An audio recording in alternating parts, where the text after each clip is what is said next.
Bismillahirrahmanirrahim. Hello and welcome, dear students, to this video in which we will be answering Practice Test 2016 English Writing and Reading Grade 9. First question. Choose the word that belongs in the blank. It was space to sleep because of the noise. A. Impossible. B. Impossible. C. Impossible. D. Impossible. Of course, we studied prefixes and we know that all of these prefixes, il, im, in, and ir, means not. So here, il, im, in, and ir all means not. There are also other prefixes like dis and un, and all of these prefixes have one meaning, which is not. But do we say ill possible? We may say logical, illogical.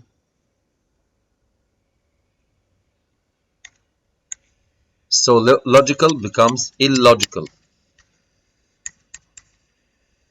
We say correct, and the opposite of correct is incorrect. We also say regular, and the opposite is irregular. So we cannot say ill possible, it's wrong. We cannot say impossible or impossible. The right answer is B, impossible, which means not possible.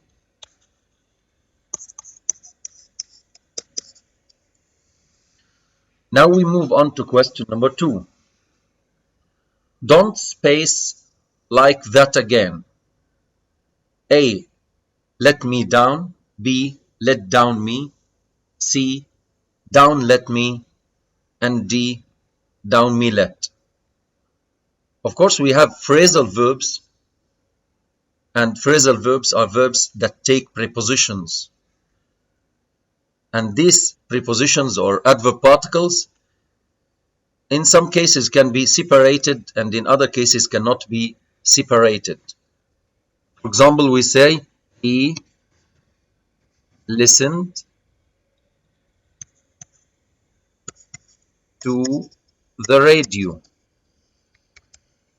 In this case, I cannot say he listened the radio to.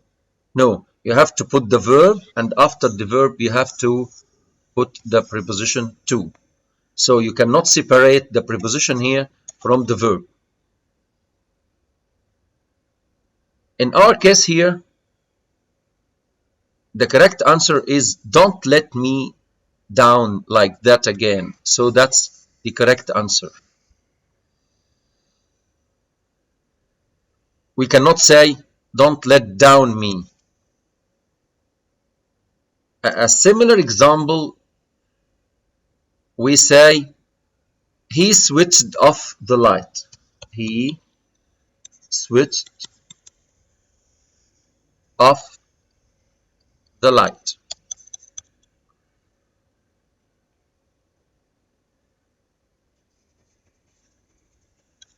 And we can say he switched the light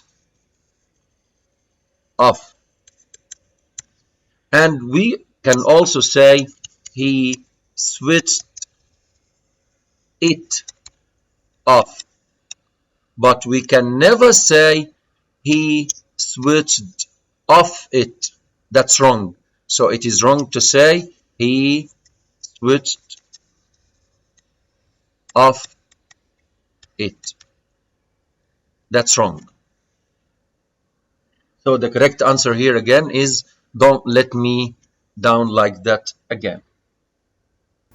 Question number 3. Jassim can't afford space a new watch. Is it A, 2 plus gerund? Is it B, gerund? Is it C, full infinitive? And the full infinitive is 2 plus base form of the verb. Or is it bare infinitive, D? And the bare infinitive is the base form of the verb without to. First, we study the full infinitive. And we use it, number one, to express purpose. He called to wish me good luck. So why did he call? To wish me good luck. And we also use it after certain verbs, like want, would like, would love, decide, forget, learn, teach, need, plan, seem, tend, remind, promise, try, hope, manage, arrange, choose, offer, refuse, and expect. For example, we say Laura needs to buy a new car. He promised to help me, for example. We also use it with too and enough. So I say the soup is too hot to eat. Too hot to eat. The exam is too difficult to answer. Also, we use it after the structure it plus be plus adjective. It's difficult to read this handwriting. It's easy to study English, etc. We also use it after certain adjectives like afraid, surprised, free, happy, ready, sorry. At last, he was free to do what he wanted. He was free to do. We also use the full infinitive after verbs followed by a question word. Who, what, which, where, how, but we don't use it with why. So I say, have you decided where to go for your holidays? What about the bare infinitive, which is the base form of the verb without to? We use it after modal verbs. What are modal verbs? They are verbs like can, could, will, would, should, may, might, must, etc. Can you tell me what's wrong? Can you tell? So I don't say can you to tell, and I can't say can you telling. So can you tell? We may go, bare infinitive. We also use the bare infinitive after the verbs let and make. Faye always makes me laugh. My brother doesn't let me drive his car. He doesn't let me drive. I cannot say my brother doesn't let me to drive. Now we go back to our question. What about afford? Do we say Jassim can't afford buying, or Jassim can't afford to buy? Yes, of course he can't afford to buy. So the correct answer is C. Till we meet again in the second part of the video, goodbye and good luck.